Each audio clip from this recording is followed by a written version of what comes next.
안녕하세요. 사연에 빠지다의 DJ 민영입니다. 오늘도 두 가지 사연 준비되어 있는데요. 재미있게 들어주시고요. 구독과 좋아요 버튼도 눌러주세요. 그럼 오늘의 사연 바로 만나볼게요.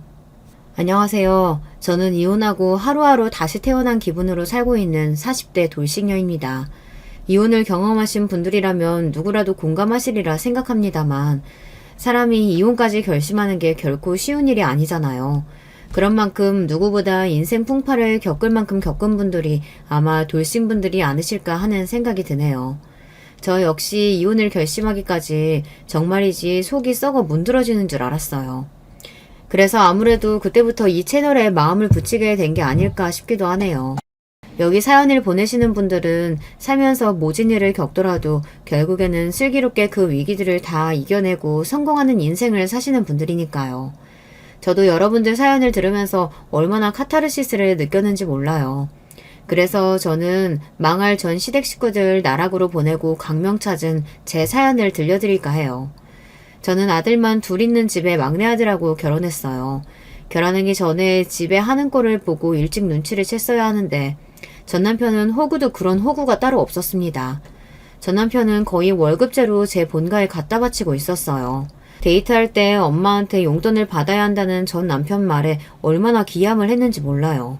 다 큰 성인이 집안에 빨대 꽂히는 줄도 모르고 월급 봉투채로 집에 뺏기고서는 제 여자친구한테 용돈 모자라서 데이트 못하겠다는 말을 하는 게 이게 말이 다 되는 일입니까? 하기야 저런 놈이 좋다고 결혼까지 한 제가 가장 말도 안 되는 인간이었겠네요. 어찌됐든 결혼 후에야 전 남편과 전 시댁 꼴을 제대로 알게 되었고 그 실체에 믿는 토끼에 발등 찍힌 꼴이 되었다 한들 이미 결혼했는데 이제와 어쩌겠나 싶었어요.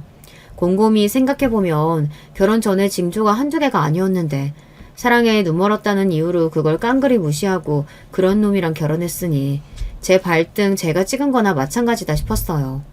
요새 결혼한 커플 중 한 커플은 이혼한다지만 그게 제 일이 되면 또 그렇게 쉬운 일이 아니잖아요. 저 역시 그때만 하더라도 이혼녀가 되는 게 시댁 식구들이랑 그 궁상을 떨며 사는 것보다 더 무섭게 느껴졌습니다. 그나마 다행인 게 결혼할 때 분가 약속만은 확실하게 받아뒀다는 점이에요. 처음에는 당연하게 제 부모랑 같이 살자는 말을 하는 전 남편 말에 기함을 했습니다. 우리 엄마랑 같이 살면 밥도 맛있게 잘해주실 거고 살림도 해주실 텐데 너도 좋지 않겠어? 지금 그걸 말이라고 해? 너한테야 밥 맛있게 해주고 살림 해주는 엄마겠지. 나한테는 시어머니가 되실 텐데. 너 정말 내가 네 말대로 니네 엄마한테 밥 받아먹고 살림 해달라고 하면 그건 또 싫을 거잖아. 너 보면 은근 역지사지가 안 되더라. 그러면 우리 엄마도 밥 맛있게 잘해주고 살림 잘해주니까 우리 엄마랑 같이 살자. 에이, 우리 엄마랑 장모님은 다르지. 그럼 나한테도 우리 엄마랑 시어머니는 다르지. 학과 얘기 한 번만 더 하면 너랑 결혼 없던 걸로 할 테니까 그렇게 알아. 전에 없이 단호한 제 태도에 결국 전 남편은 학과를 포기했습니다. 그때 학과가 아니라 결혼을 포기하게 만들었어야 하는 건데 그때는 제가 남편을 이겼다고 크나큰 착각을 하고 앞으로의 결혼 생활도 제 뜻대로 돌아가리라고 생각했죠. 사람이 이렇게 자기 일에는 한 치 앞도 내다보기가 어렵습니다, 여러분.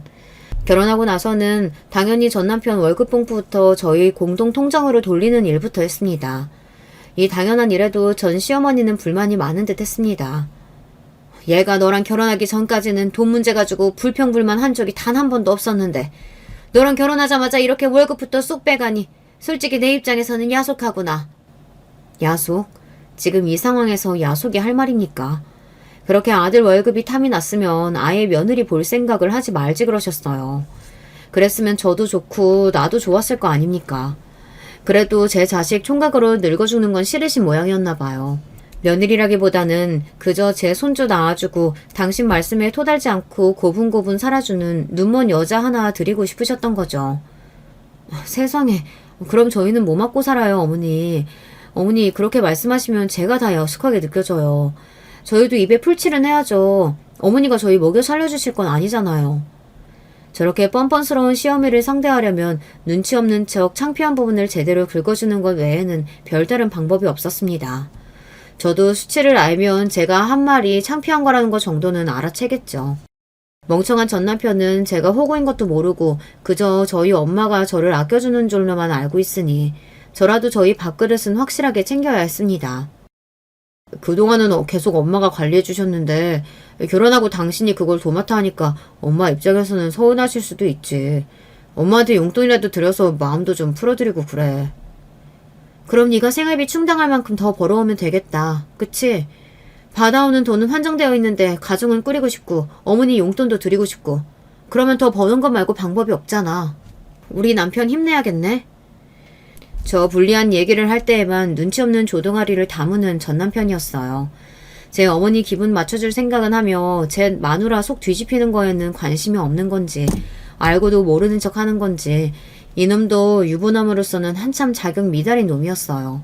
그도 그럴 것이 하는 행동과는 달리 전 시어머니는 겉으로 제 막내 아들을 세상 둘도 없는 것처럼 아끼는 양 굴었습니다. 우리 태수 같은 효자가 또 없지. 엄마 생각해주는 건 우리 막내 아들 뿐이야. 내가 젊어서 그렇게 딸을 갖고 싶었는데 부처님이 또 아들 주신 대신에 딸같이 살가운 막내 아들 점지해 주신 거지. 내 맘 알아주는 건 너밖에 없다 태수야.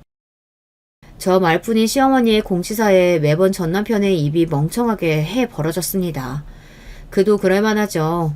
저 말 한마디면 아무런 의심 없이 월급 봉투를 통째로 바치는 아들인데 뭐 전 시어머니의 입장에서 효자는 효자였겠죠. 전 시어머니가 저런 말을 할 때마다 저는 속으로 혀를 찼어요. 하지만 전 남편은 뭐가 문제인지도 모르는 모양이었습니다. 자기도 알다시피 엄마가 우리 가족들 중에 워낙 나한테 의지를 많이 하잖아. 왜 안 그렇겠어.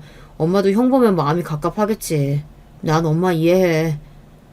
속 모르는 소리 하고 있네. 그거 다 당신 구슬리려고 하는 소리잖아. 어머님 말만 저렇게 하시고 결국 결정적인 순간에는 항상 아주버님 편인 거 정말 모르겠어? 몰라서 그러는 거야? 인정하기 싫은 거야? 왜 또 말을 그렇게 해? 가만 보면 당신은 은근히 엄마 얘기할 때 부정적으로 말하더라. 우리 엄마가 우리한테 얼마나 잘해주시는데. 그러면 전 시어머니가 그렇게 갑갑해하는 전 아주버님한테는 어떻게 대했느냐. 정말 제 막내 아들보다 미덥지 않게 생각했느냐고요. 뭐 그래 보이긴 했습니다. 적어도 겉으로 보이는 대화만 들었을 때는 말이죠. 아이고 태호가 엄마가 나물도 먹으라고 몇 번을 말해. 자꾸 고기만 먹고 그러니까 소화도 잘 못 시키고 자꾸 역류성 식도염 같은 거 생기지.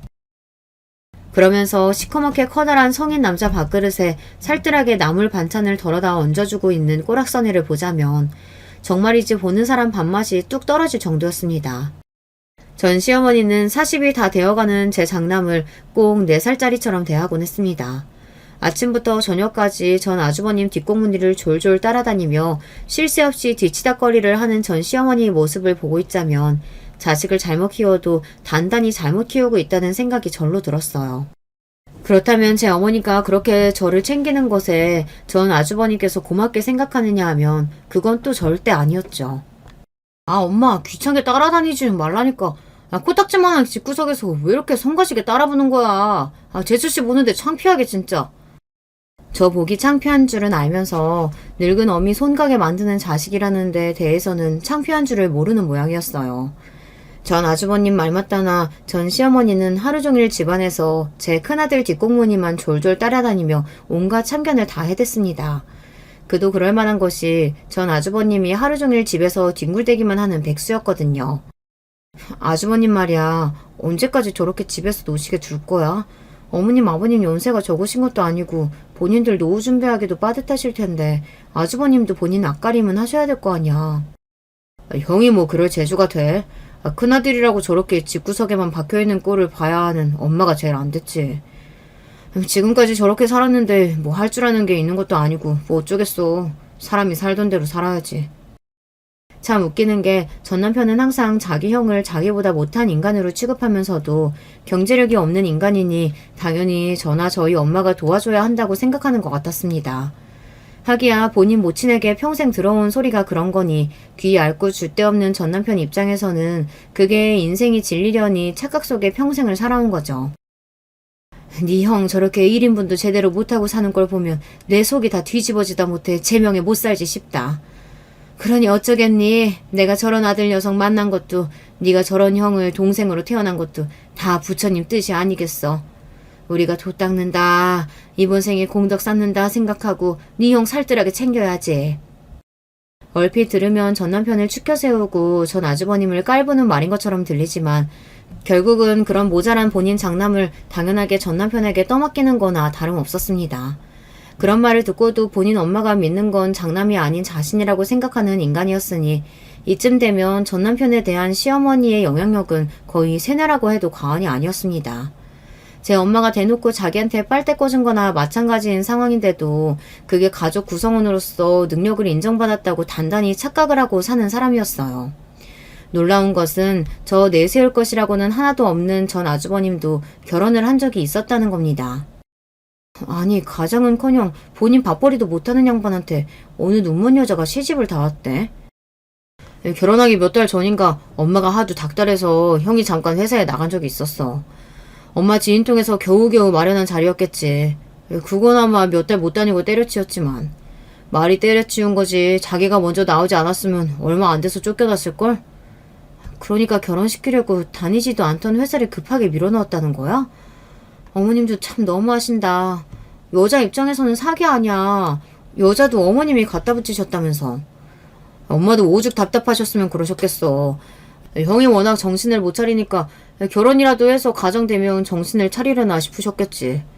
근데 자식 일이 뭐 부모 마음대로 돼.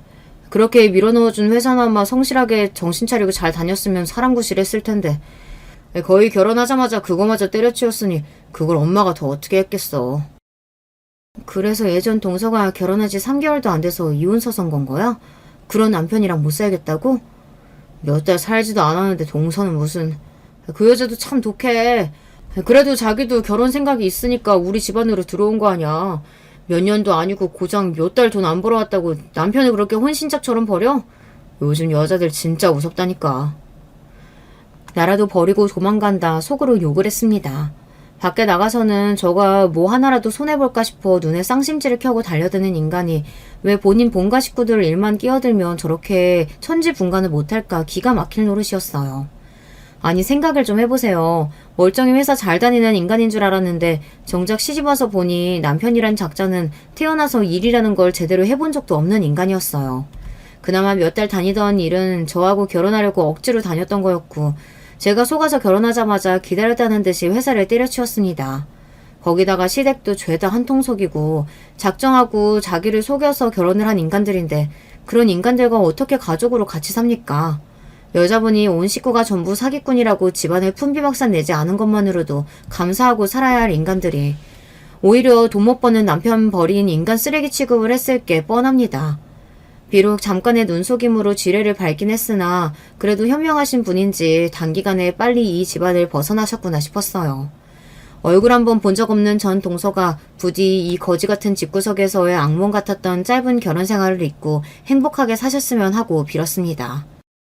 돈도 없는 양반이 결혼은 무슨 돈으로 했대? 무슨 돈은 거진 아버지 어머니 주머니에서 나온 거지. 아이고 아버지 어머니 주머니 같은 소리 하고 있네. 그게 정말 전 시부모님 주머니에서 나왔겠습니까? 그간 전 남편이 살뜰히 갖다 바친 월급 주머니에서 나왔겠죠. 도대체 누가 누굴 한심하게 생각하는 거예요. 저 보기에 제 집구석에서 가장 한심한 인간은 전 시어머니도 아니고 전 아주버님도 아니고 전 남편이었어요. 그걸 본인만 모르고 살았죠. 생각해보니 전 남편에 대해 그렇게 생각하면서도 어떻게 이혼만은 피해야 한다며 용을 쓰던 제가 제일 한심한 인간이었을지도 모르겠습니다. 그럼 이혼은? 누가 들어도 아주버님이 유책 배우자인 상황인데 위자료 물어줘야 했을 거 아니야. 형이야 먹고 죽으려고 해도 돈 없다고 배째라고 들어놨지만 엄마 입장에서 형이 길바닥에 나앉게 생겼는데 그냥 두실 수 있었겠어? 결국 엄마가 해주셨지 뭐. 네 돈이다 네 돈. 이야기를 들으면 들을수록 빨대가 꼽혀도 제대로 꼽혔구나 싶었어요. 제 못난 형 결혼도 시켜줘 이혼도 시켜줘. 그렇게 뜯겨놓고도 형은 못난 자식이고 저는 부모가 의지할 수 있는 잘난 자식이라고 철석같이 믿고 있는 꼴을 보면 저 정도면 이제 자기 합리화에 가까운 거 아닐까 싶더라고요. 그렇게 짧은 결혼 생활과 거의 동시에 끝난 전 아주버님의 짧은 경제활동은 그 이후로 쭉 멈춰져 있었습니다. 저 같으면 그 나이 먹도록 부모 집에 얹혀 살면서 돈 한 푼 없이 빌빌대고 있으면 민망하고 자존심이 상해서라도 알바 자리라도 알아봤을 것 같은데 전 아주버님은 꼭 수치심이라고는 없는 사람 같았어요. 한 번은 저한테 대놓고 이런 소리까지 하더라니까요. 재수씨 보기에는 저 사는 게 한심해 보일지도 모르겠지만 저도 저 나름대로의 고충이 있습니다. 저희 엄마 얼마나 별나게 구시는지 재수지도 아시죠? 사람을 아침부터 저녁까지 졸졸 쫓아다니면서 못사게 구는데 그걸 어느 누가 감당합니까? 제가 아니라 태수한테도 그랬다고 생각해보세요. 그놈 그거 한 달도 안 돼서 그냥 미쳐버렸을 거예요. 나나 되니까 여태까지 엄마 유난을 이만큼이나 버틴 거죠. 그렇다고 제가 힘이 들지 않는 건 아니지만요. 어떻게 보면 다른 식구들이 나한테 고마워해야 돼. 본인이 그렇게 산다고 생각해봐. 나한테 푸니까 그나마 다른 사람들은 멀쩡하게 살 수 있는 거예요. 어린 재수복이 겸연쩍어 하는 소리가 아니라 그게 정말 진실이라고 철석같이 믿고 하는 얘기인 것 같았어요. 그러니까 저 논리대로라면 본인이 감당해주지 않으면 식구 중 누구라도 본인 꼴을 대신 당해서 일상생활을 할 수 없었을 테니 자신이 가족들에게 받는 건 마치 정당한 보상이라도 되는 듯한 말이었어요. 이게 도대체 무슨 궤변입니까? 그렇게 집에서 제 모친에게 시달리기 싫으면 나가서 일을 하면 되잖아요. 하다못해 집에만 처박혀 있지 말고 나가서 운동이라도 하면 시간이 오죽 잘 가겠습니까? 생각이 흐르는 방식은 다르지만 자기 합리화만큼은 기가 막히게 해낸다는 점에서 그래도 전 남편과 전 아주버님이 형제가 맞긴 하구나 기가 찼습니다. 그즘 전 남편이 다니던 회사가 갑작스럽게 경영위기를 맞이해 때 아닌 정리해고 바람이 불었습니다. 남편은 정리해고 대상은 아니었으나 회사에서는 정리해고뿐만이 아니라 명예퇴직 신청도 받고 있었어요. 그 대상에는 전 남편도 포함이 되어 있었죠. 어떻게든 전 남편이 회사에 붙어있길 바라던 저의 마음이 조마조마했어요. 결국 전 남편 입에서 기어이 회사를 나오고 싶다는 말이 나왔습니다. 말이 명예퇴직 받는다는 거지 이건 그냥 나가라는 말이나 진배 없어. 요새 회사 분위기가 얼마나 살벌한지 알아?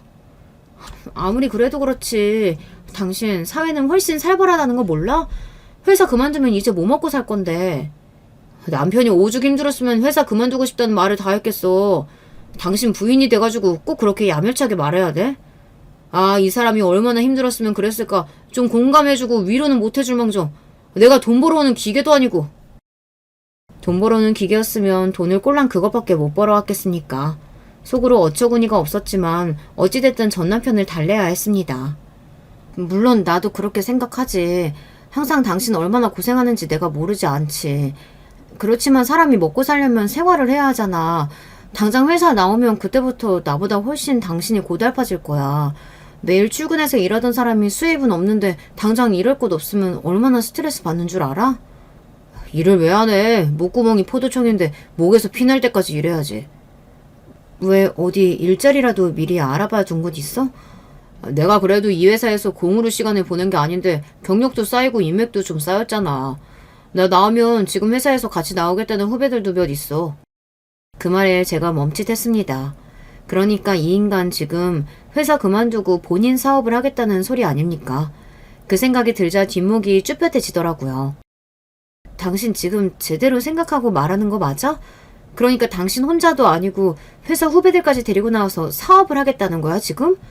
사업이 누구 집 애 이름도 아니고 돈이 한두 푼 드는 것도 아닌데 대체 어쩌려고 그런 소리래.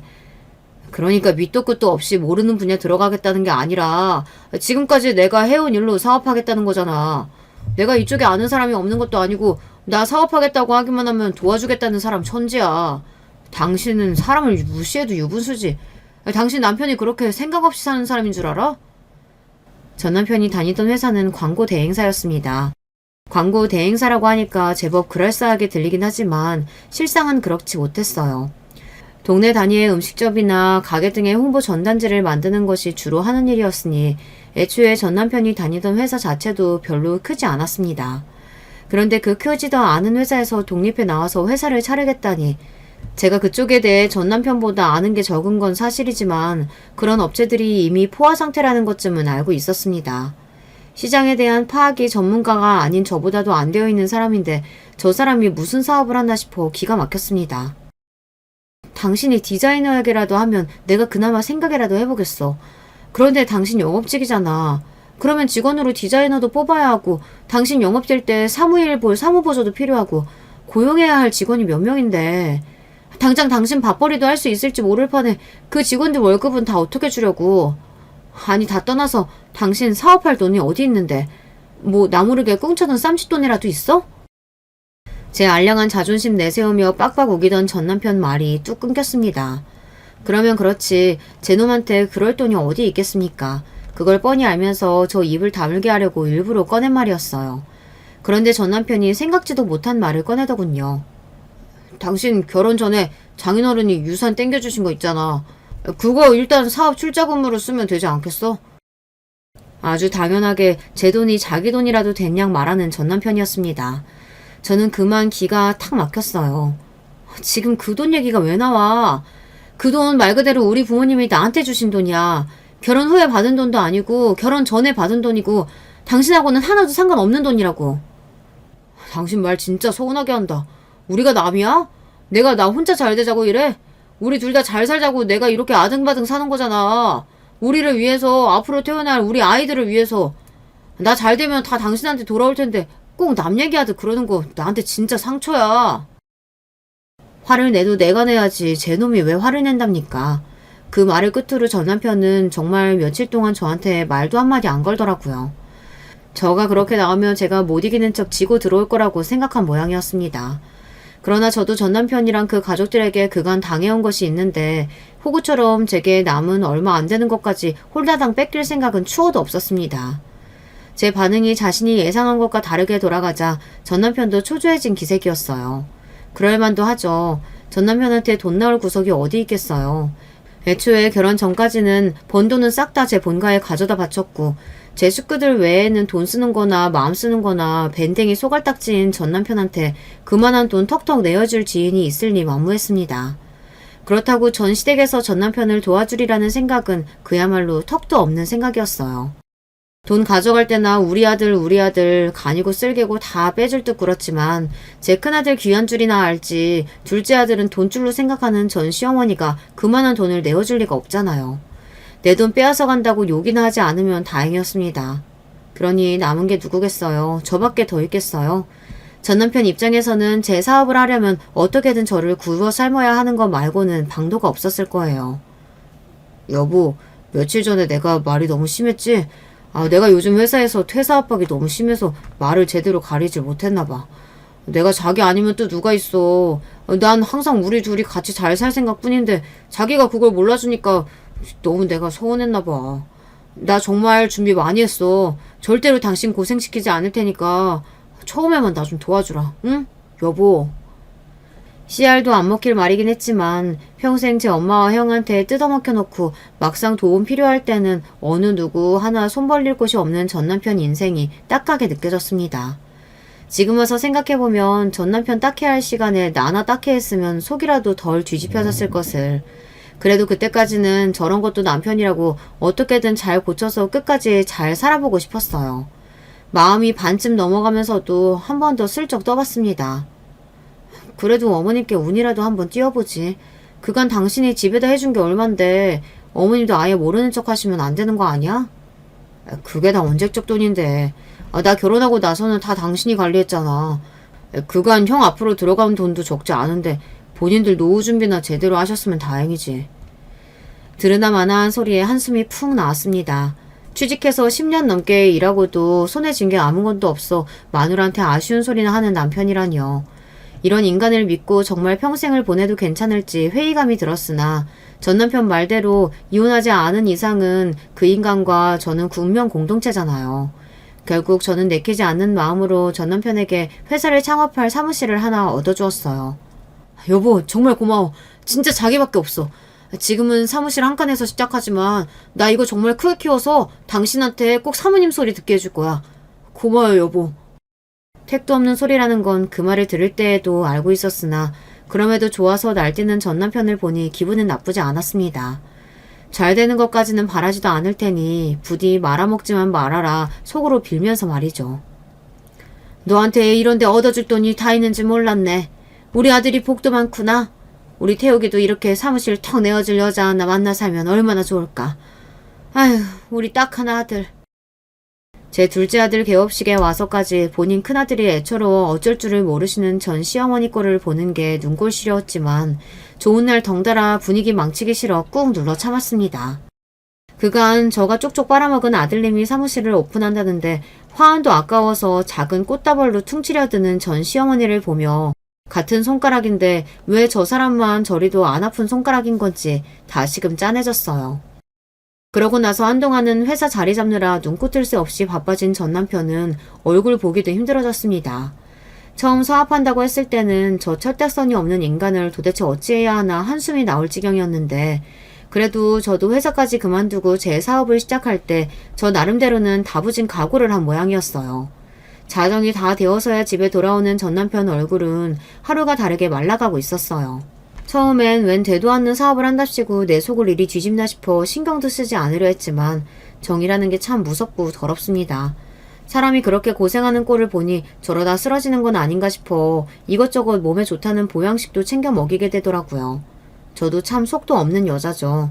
제 나름대로 전 남편 기력을 회복시키겠다고 무진 애를 썼으나 사업 스트레스에 잘 먹지도 못하는 전 남편은 나날이 말라갔어요.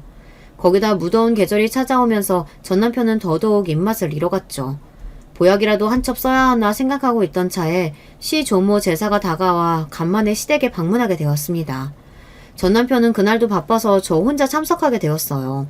그렇게 허리도 못 펴고 실컷 제사 음식을 하고 제사가 끝나기를 기다려 온 가족 상을 다 봐주고 겨우 저도 한술 뜨렸는데 전 시어머니가 또 전 아주버님 얼굴을 쓰다듬고 있더라고요. 밥상머리에서 밥맛 떨어지게 또 저러고 있다 싶으면서도 저도 적응의 동물인지 이제는 그러려니 하고 숟가락을 입에 집어넣는데 전 시어머니가 그러더군요. 올해 더위가 유난해서 그런가? 애 얼굴이 너무 안 좋다. 그러니까 잠깐이라도 밖에 나가 햇볕도 좀 쏘이고 그러라니까. 더워 죽겠는데 나가긴 어딜 나가. 익숙하게 제 얼굴을 쓰다듬는 모친 손길을 쳐내며 전 아주버님이 퉁명스레 대꾸했어요. 그 다음에 전 시어머니로부터 이어진 말 때문에 저는 그만 밥 먹는 것도 잊고 말았어요. 안 되겠다. 내일 당장 나랑 같이 한의원 가서 진맥 받고 약 한 참 맞추자. 너 여름에 체력 떨어지는 거 우습게 생각하면 안 돼. 얼굴이 안 좋기는 무슨. 집에 뒤집어져서 해주는 밥 편히 받아먹으며 잘 움직이지도 않아서 못 본 새 살이 더 찐 전 아주버님이었어요. 보약은커녕 지금 들고 있는 밥숟가락도 뺐고 당장 체육관에 보내도 모자랄 지경이었습니다. 그런데 제 전 남편은 어떤가요? 당장 제 둘째 아들은 사업 한번 살려보겠다고 이 시간까지 제사밥도 못 얻어먹으러 오는 판이었습니다. 저 소리를 듣는데 제가 다 서러워서 가슴속에서 뭔가가 울컥 올라오는 기분이더라고요. 저는 숟가락을 탁 내려놓고는 전 시어머니에게 말했습니다. 어머니, 정말 해도 너무하시네요. 태수 씨는 아직 퇴근도 못해서 여기 밥 먹으러도 못 왔어요. 요즘 그 사람 살이 얼마나 빠졌는지 아세요? 보기 딱할 정도예요. 제가 몸에 좋다는 거 아무리 챙겨 먹어도 얼굴이 돌아오질 않아요. 몇 년 같이 산 저도 이렇게 사람이 짠한데 어머니 막내 아들은 안 불쌍하세요? 제가 답지 않게 소리를 버럭 지르자 시댁 식구들이 전부 놀라서 쳐다보더군요. 늘 방관하는 입장이었던 전 시아버지도 며느리 타박에 창피했던지 평소와 달리 말을 못했습니다. 그래, 그 새아가 듣는데 너무 태우기 편만 들고 그러지 말어. 태수도 우리 귀한 아들인데 새아가가 들으면 얼마나 마음이 안 좋겠어? 아니, 당연히 나한테야 둘 다 귀한 아들이지. 그치만 태수는 네 말 맞다나 이렇게 저를 챙겨주고 살 빠진다고 보양식 해다 바치는 부인도 있잖니. 근데 얘한테는 나 말고 누가 또 있어. 그래서 내가 그러는 거지. 내가 얘 더 예뻐하고 우리 태수 안 예뻐해서 그러는 거 절대 아니다. 너 그거 정말 오해하면 안 돼? 오해는 무슨. 황급하게 제게 변명을 하면서도 끝까지 전 남편에게 보약 한 첩 쥐어주겠다는 말은 하지 않는 전 시어머니였습니다. 그런 전 시어머니의 태도에 저는 빈정이 상할 대로 상해서 밥도 더 먹지 못하고 그만 집으로 돌아와 버렸어요. 제사를 마치고도 저보다 더 늦게 돌아온 전 남편이 그렇게 불쌍해 보일 수가 없었습니다. 본가는 잘 다녀왔어? 몰라. 제 큰아들만 아는 양반들 뭘 잘 보고 왔겠어. 속이 상해서 불어 더 삐딱하게 굳는 저를 보며 전 남편이 타박했습니다. 당신 진짜 그러지 말라니까. 노인네리들이 오죽이나 마음 둘 곳이 없으면 그러겠어. 당신이 우리 집 하나뿐인 며느리인데 그럴수록 더 기분 맞춰드려야지. 그래봤자 결국 엄마가 믿는 건 나 하나뿐이야. 불쌍하게 생각했던 마음이 싹 가시는 소리였습니다. 그래요. 제 주제에 누가 누굴 불쌍해 합니까? 그저 제 인생이 가장 불쌍하죠. 다음날 웬일로 전 시어머니가 돈 문제도 아닌데 먼저 연락을 해오셨어요. 시시보고 그렇게 큰 소리를 낸 적이 없던 며느리가 피운 소란에 영 마음이 쓰인 모양이었어요. 예, 그러지 말고 나가서 맛있는 것도 좀 먹고 마음 좀 풀자. 우리가 어디 하루 이틀 볼 사이도 아니고 가족인데 오래 꿍해 있으면 서로 안 좋잖아. 꼭 제가 별것도 아닌 일로 일방적으로 토라져 있다는 듯 말하는 투가 마음에 들지 않았으나 어차피 계속 얼굴 보려면 길게 끌어좋을 것 없다는 말만큼은 저도 동의했기에 전 시어머니의 제안을 수락했습니다. 제 기분이 빨리 풀리지 않으면 결국 본인 손해라고 생각하셨는지 무려 저희 집까지 픽업까지 오셨어요. 전 아주버님이 무거운 몸을 이끌고 손수 운전까지 해서 오셨더라고요. 제가 차에 타자 곧 저희 동네 주변의 외곽으로 빠지기 시작했어요. 그 지역에는 오랜만에 지나가는 거였기에 전에 획했던 곳들에 새 아파트가 줄지어 세워져 있더라고요. 이쪽에 대규모 아파트 단지 들어선다는 얘긴 들었는데 여긴 줄은 몰랐네요. 이쪽이 앞으로 뜬다고 그러던데. 얘는 그건 여기보다 좀 더 서쪽으로 가야 해. 그리고 여긴 별로 메리트 없어. 여기 서남 쪽으로 아파트 단지 완공된 쪽이 앞으로 5년 안에 2배까지 뛴다고 하니까 그쪽이 알짜배기지. 어머님 부동산에 별로 관심 없으신 것 같더니 저보다 더 잘하시네요. 아파트 정보 알아봤자 배만 아프지 먹고 죽어도 쓸 돈도 없으니 해당 사항이 없다며 제 앞에서 늘 노래를 부르듯 하던 전 시어머니였기에 저도 모르게 한 말이었습니다. 하기야 둘째 아들 등골을 쪽쪽 빨아 연명한 집안에서 쓸 일이 없는 정보가 맞기는 했죠. 그런데 무심코 한 말에 전 시어머니가 눈에 띄게 당황하더군요. 뭔가 감이 좋지 않았습니다. 왜요? 이제 부동산에 관심이 좀 생기셨어요? 얘는 관심은 무슨 내가 그런 거 안다고 뭐 쓸 데가 있는 것도 아니고 그냥 주변 여자들이 하는 소리나 좀 주워들은 거지 뭐. 황급히 말을 얼버무리는 꼴이 또 무슨 작당을 하고 있나 싶었으나 가뜩이나 분란을 일으켜 만든 자리인데 거기에 피곤한 일을 더 얹고 싶지 않아 그만 입을 다물었습니다. 그때 좀 더 추궁을 했더라면 그렇게 세게 뒤통수 맞는 일은 없었을까 싶긴 하지만 뭐 결과가 크게 달라지지 않았을 것 같기도 합니다. 그렇게 먹는 둥 마는 둥 하는 식사 자리를 대충 마무리하고 감정의 골을 해결하지 못한 채 일단 겉으로만 감정을 수습한 것처럼 보였습니다. 그 와중에도 전 남편은 여러 사업을 일으켜보겠다고 제 딴엔 갖은 용을 썼어요. 하지만 결과는 영 신통치 못했어요. 애초에 진짜 레드오션인 분야 아닙니까? 그런 분야에 신성기업으로 뛰어들었다면 물량 공세라도 해야 승산이 있을 텐데 저희가 그럴 돈은 또 어디 있나요? 사실 예정된 수순이긴 했습니다만 그걸 어떻게든 살려보겠다고 애쓰는 전 남편이 딱해 보였죠. 그런데 오랜만에 일찍 들어온 전 남편이 생각지도 못한 소리를 꺼냈습니다. 당신 우리 부모님이랑 같이 사는 거 어떻게 생각해? 그게 무슨 소리야? 나랑 결혼할 때 약속했던 거 잊었어? 너무 그렇게 화만 내지 말고.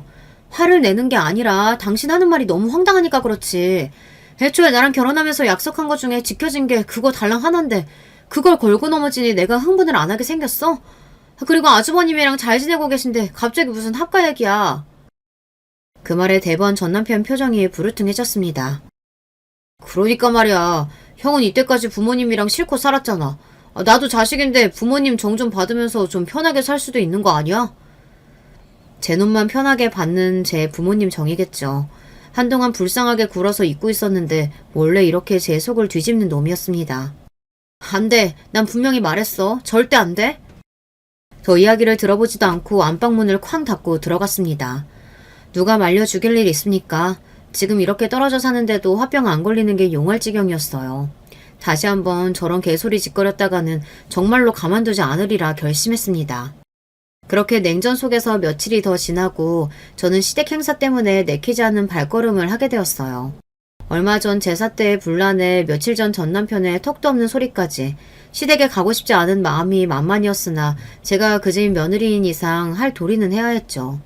그렇게 조금이라도 늦게 가고 싶어 느릿느릿 걷고 있는데 시댁 근처에 전 시어머니와 친분이 있는 부동산 사장님이 저를 알아보시고는 아른체를 하셨어요. 아이고 새댁 시댁 가나 보네. 얘기한 부동산 대장은 잘 정리했으니까 어머님께도 그렇게 전해줘요. 부동산 대장이요? 무슨 부동산 대장 말씀이세요? 왜? 그대 큰아들 앞으로 넘겨달라고 했던 거 있잖아요. 그거 다 마무리했으니 조만간 서류 가지러 오라고. 이게 도대체 무슨 말입니까?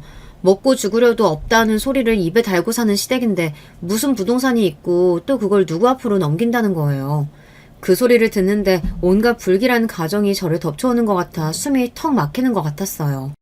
그 집에 그간 돈 나올 구석이라곤 전 남편뿐이었는데 결혼 후에는 월급은 제가 다 관리했다 해도 저 모르게 상여금이나 보너스 같은 건 여전히 시댁에 가져다 날랐을 걸 알면서도 모른 척 해줬던 저였습니다. 그 집에 뭔가 꿈쳐둔 게 있다면 출처는 제 남편이라는 소리입니다. 뒤늦게 아차 싶어 저를 막아서는 부동산 사장님을 뒤로하고 저는 시댁 대문을 쳐부술 기세로 시댁에 쳐들어갔습니다. 너 할 일이 얼마나 많은데 이제야 와? 어머님, 아주버님한테 부동산 넘기셨다는 말 도대체 무슨 말이에요?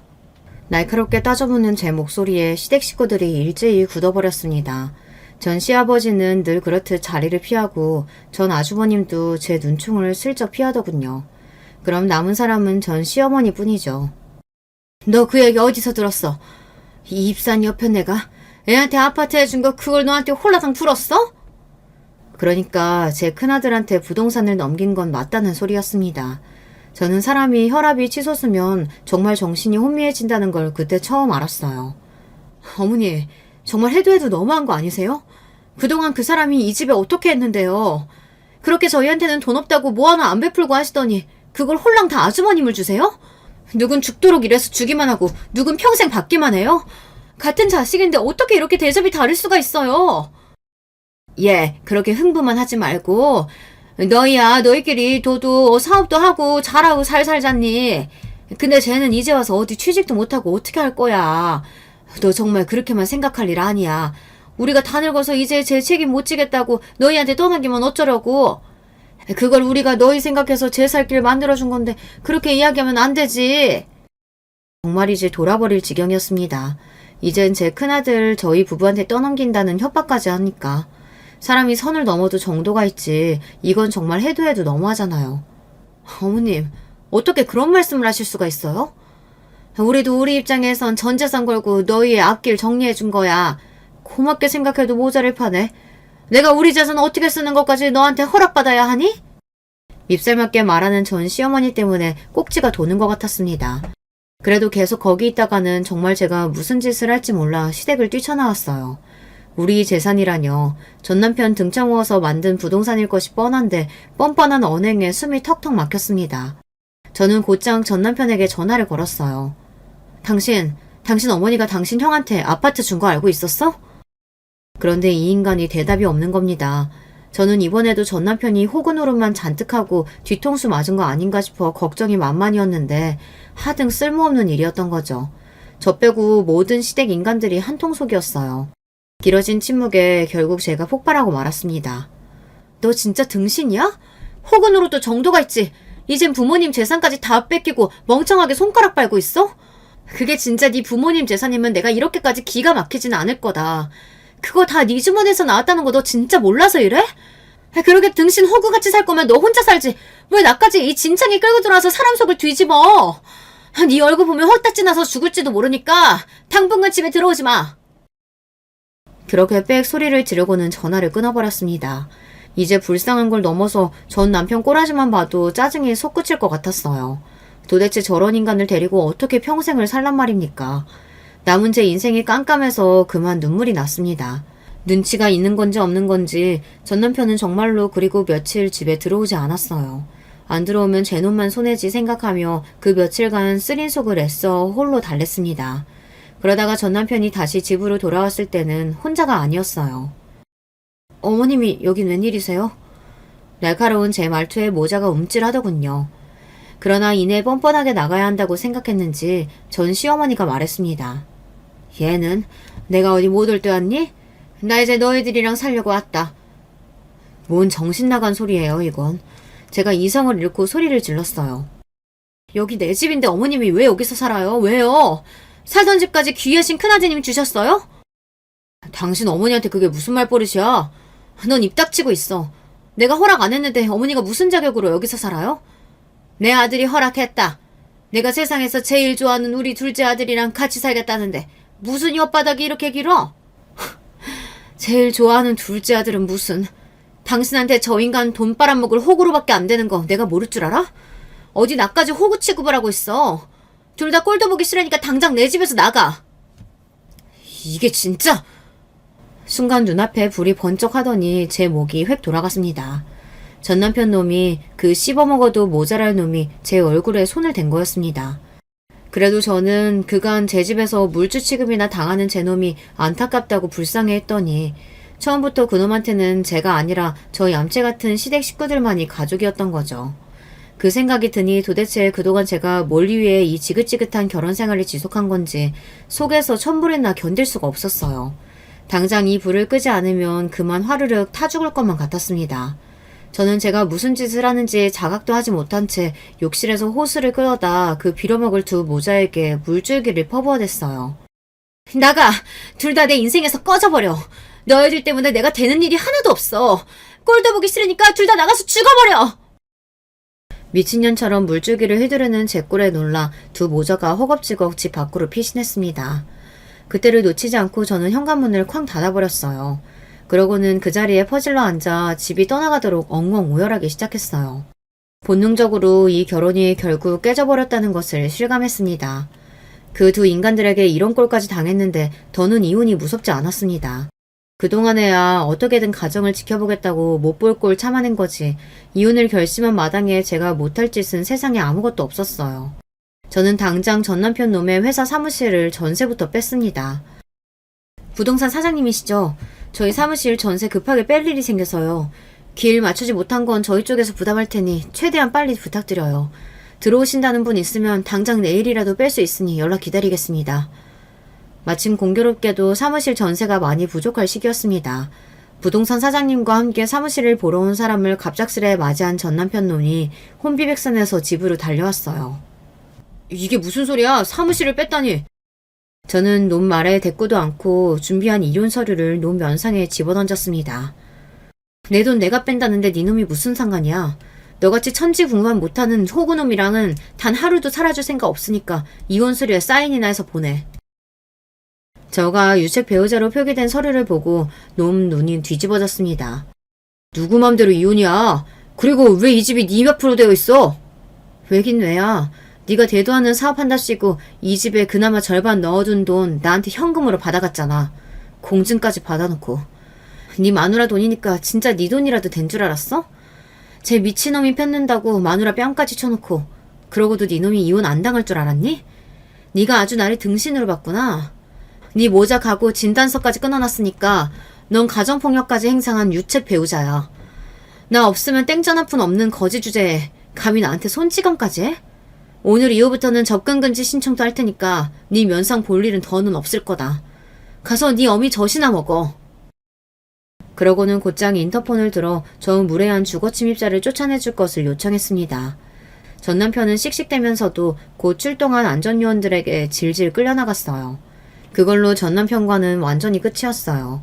워낙 이혼의 책임이 확실하기도 했고 저희 친정에서 그놈이 제게 손댄 걸 알 이후로는 완전히 놈과의 접촉을 막아버렸으니까요. 그렇게 놈은 찍소리도 못하고 집도 잃고 회사도 잃고 빈털터리가 된 채로 저에게 이혼당했습니다. 정말로 저들이 살던 집까지 처분해 큰아들 놈에게 주고 제 집으로 살러 들어올 작정이었던지 당장 살 곳이 없어진 전 시부모와 전 남편이 모텔을 전전한다는 소리를 들었을 때는 그런 깨소금 맛이 있을 수가 없었어요. 진짜 재밌는 게 뭔지 아세요? 제 부모한테 아파트까지 받은 귀하신 큰아드님이 제 부모 모시기 싫다고 새 아파트 문도 안 열어줬다는 거예요. 근처 사는 친구가 전 시어머니가 그 집 문 앞을 두드리고 생 난리가 아니었다는 소리를 듣는데 자식 새끼 한번 잘 키웠다 싶더군요. 그래서 그 모자란 전 아주버님이 그 집이나마 잘 지켜냈냐고요.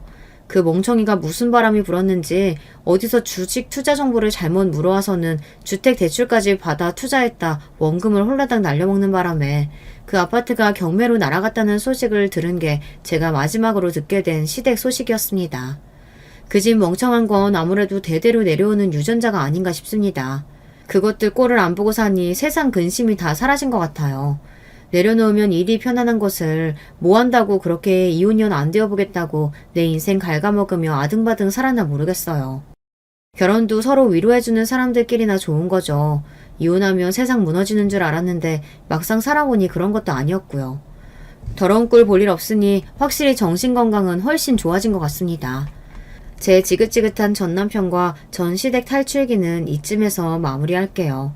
제 다이나믹한 결혼 이야기 끝까지 들어주셔서 감사합니다. 안녕하세요. 저는 지금 강원도에 살고 있는 노인네입니다. 어찌어찌 살다 보니 벌써 나이가 70을 훌쩍 넘게 먹었네요. 정말 한 거 없이 나이만 먹은 기분입니다.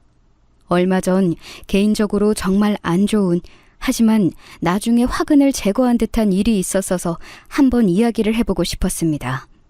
제 나이가 된 분들은 아마 자식들이 가장 큰 걱정일 거예요. 누구나 그렇죠. 다 내 속으로 낳은 자식이라지만 절대 다 같은 자식이 아니랍니다. 어떤 애는 정말 내 생각만 하면서 어떻게든 잘 모시려고 하고, 어떤 애는 내 돈을 긁어갈 생각만 하죠. 아니, 돈만 긁어가면 다행이게요. 부모를 아예 갖다 버리려고 들기도 하잖아요. 지금 생각해도 화가 나면서 서글퍼지기도 하는 일입니다. 저는 20 남짓 아주 예쁘던 시절에 결혼해서 아들을 둘 낳았어요. 3살 터울이었는데 둘 다 지금은 나이가 많죠. 그중 장남은 애가 정말 착했어요. 원래 공부도 아주 잘하고 굉장히 영리한 애였는데 저희가 사정이 아주 어려워서 공부를 길게 못 시켜서 한이 되었던 아이였죠. 저희 신랑이 둘째 애를 낳고서 겨우 1년도 되지 않아서 세상을 떠났거든요. 신랑은 저보다 겨우 4살 많았는데 정말 너무 아까운 나이에 가버린 거였죠. 원래 배 타는 어부였는데 그날도 고기 잡으러 배 띄었다가 풍랑에 휘말려서 돌아오지 못했어요. 정말 그때 생각하면 얼마나 울었는지 아마 상상도 못하실 거예요. 어촌에서 사는 가난한 과부가 애들 둘 데리고 어떻게 살았겠어요. 삿바네질하고 나물 캐서 장에 내다 팔고 마을 인정에 기대서 밥 얻어먹으면서 살았죠. 그 당시에 강원도 어촌은 여러분이 생각하시는 것보다 상상 이상으로 힘들었어요. 지금 도시에서 사는 분들은 절대 알기 힘든 종류의 궁핍함이 있었죠. 그래도 아이들은 꼭 학교에 보내서 나중에 출세시키겠다고 그 고생을 전부 다 했답니다. 전기도 안 들어와서 낮에 바느질거리를 붙잡고 있다가 해가 내려가면 촛불 하나 켜고서 그 밑에서 바느질을 했어요. 손톱 밑이 바늘에 하도 찔려서 별로 아프지도 않을 지경이었죠. 배 굽는 것도 예사였고요. 그래도 애들 밥은 굶기지 않으려고 이웃집에서 밥 얻어가지고 오면 한 공기 반 되는 것을 애들을 반갈라 주었어요. 그럼 장남은 꼭 저한테 물었죠. 엄마는 안 드세요? 제가 먹을 밥은 없었지만 애가 그렇게 속 깊게 물어주는 것이 정말 어찌나 고맙던지, 그 애가 아니면 저를 생각해주는 사람이라곤 없던 시절이었으니까요. 걔가 그렇게 물을 때마다 저는 일부러 배부르다고, 엄마는 밖에서 먹고 왔다고 애를 안심시키면서 얼른 너 먹으라고 말을 했어요. 큰아들은 석연치 않은 얼굴을 할 때가 많았지만 그래도 알겠다면서 고개를 끄덕이면서 먹고는 했죠. 하지만 항상 밥 2술 정도를 공기에 남겨두고서 배부르다면서 물러났고요. 저한테 먹으라는 거였어요. 그런데 둘째 아들은 어땠는지 아시나요? 물론 막 클 때였기 때문에 어린애가 얼마나 배고팠을지는 알아요. 하지만 둘째 아들은 형이 밥 2술을 남기면 눈치도 보지 않고 달려들어서 밥 공기를 가져가 싹싹 긁어먹어 버렸죠. 항상 둘째가 배고파 있기 때문에 밥을 조금 더 덜어줬는데도 만족하는 법이 없었어요. 너 엄마 드셔 하는데 왜 네가 먹어? 큰아들은 그럴 때마다 작은아들을 혼냈지만 작은아들은 별로 신경도 쓰지 않고 제 뒤로 와서 숨고는 했죠. 사실 저라고 왜 배가 안 고프겠어요. 게다가 큰아들이 저한테 신경 써주는 것 그 자체가 얼마나 고마운지 잘 알기 때문에 큰아들이 화내는 것도 이해할 수 있었죠. 하지만 그렇다고 해도 작은아들이 그 성장기에 배를 골무며 자라나는 게 전적으로 제 탓이었기 때문에 애한테 화를 낼 수는 없었어요. 그래서 항상 큰아들을 말리면서 작은아들을 제 뒤로 숨기고서 괜찮다고 다독여줬죠. 그럴 때마다 작은아들은 제 뒤에서 큰아들한테 꿀밥 먹은 것을 서러워하고는 했어요. 사실 지금 와서 생각해도 이해는 할 수 있어요. 작은아들이라고 해서 어릴 때부터 특별히 욕심이 많은 건 아니었거든요. 다만 식탐이 좀 많았고 애가 성격이 약간 모자란 정도였어요. 그것도 큰아들에 비해서 그랬던 거지 보통 평범한 남자애들 같았거든요. 활발하고 잘 먹고 적당히 욕심 부리고 그래서 작은아들을 탓할 수도 없었던 시절이었죠. 그래도 우리 아들들은 잘 자라나서 제 기대를 저버리지 않고 자기 몫을 하는 성인으로 자라줬어요. 큰아들은 아버지를 닮아서 그런지 바다를 좋아했고 10대 때부터 열심히 동네 선장님한테 일을 배우러 다니더니 결국 어부가 되었거든요. 나중에는 선주가 되고 싶다면서 돈 열심히 모아서 배 살 거라고요. 작은 아들은 도시로 나가서 살고 싶다고 하더니만 나이 20에 고등학교 졸업하자마자 서울 근방으로 나가서 작은 회사에 입사했어요. 엄마인 저로서는 사실 작은 아들의 선택이 더 마음에 들었죠. 어부는 제가 너무 잘 알다시피 고생도 심하고 너무 위험하기도 했어요. 그것 때문에 큰아들하고 싸우기도 정말 많이 싸웠답니다. 너희 아버지도 어부일 하다가 돌아가셨는데 왜 그 길을 또 가고 싶어 하냐고요.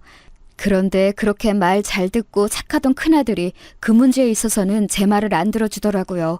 얼마나 속이 상했는지 몰라요. 엄마는 정말 사랑하고 극진히 모시고 싶지만 그래도 자기 인생은 자기가 하고 싶은 일 하면서 살고 싶다나요? 왜 하필 그게 어부일이냐고 물었지만 바다가 좋대요.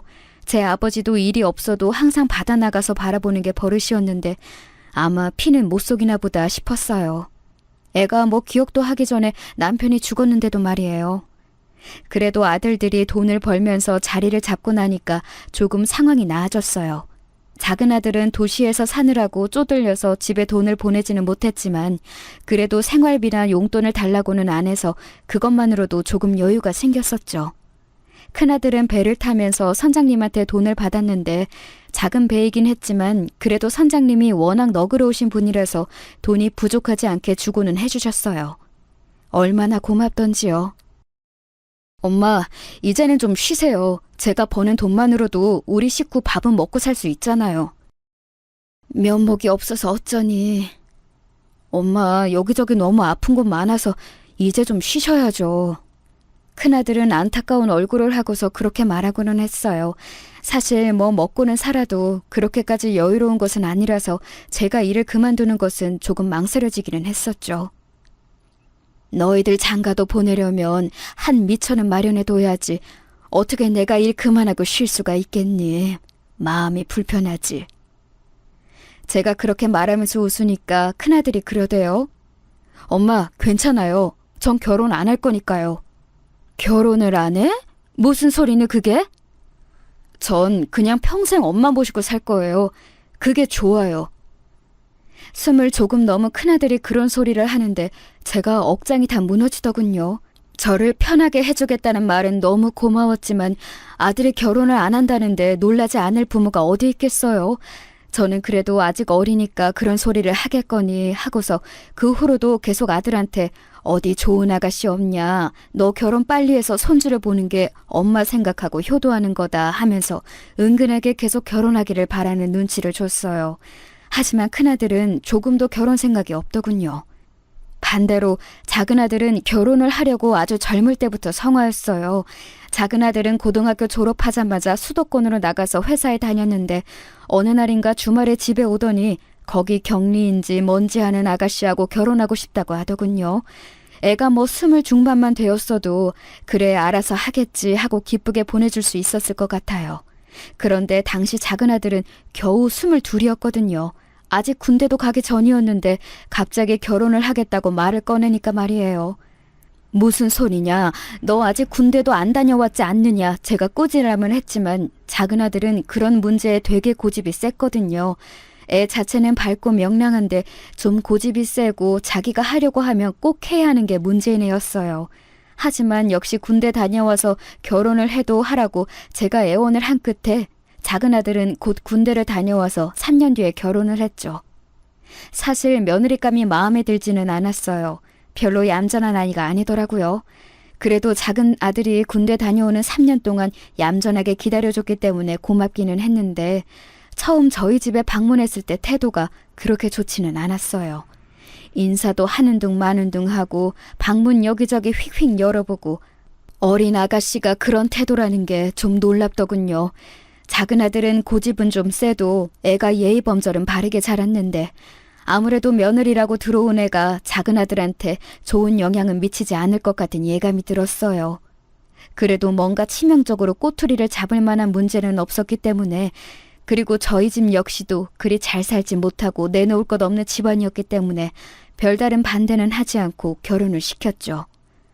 아유, 결혼을 하면서도 바라는 게 어찌나 많던지. 작은 아들이 20대 중후반이 되어서 결혼했기 때문에 그 당시 큰아들이 제법 바닷일을 하면서 자리를 잡은 상태였거든요. 밑으로 들어가서 일하던 선장님도 돈을 잘 버셔서 배도 조금 큰 걸로 사셨고, 큰아들은 그 밑에서 바로 사람들 두세 뿌리면서 일하는 위치였고요. 한번 나가서 고기를 많이 잡아오면 돈이 제법 크게 들어오고는 했죠.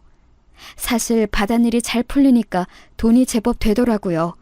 작은 회사에 월급쟁이로 다니는 작은 아들은 안정적이기는 해도 돈에 있어서는 제 형을 못 따라갔어요. 다행히 그쯤에는 큰아들 덕분에 저 역시도 일을 다 놓고 집에서 쉴 수 있었고요.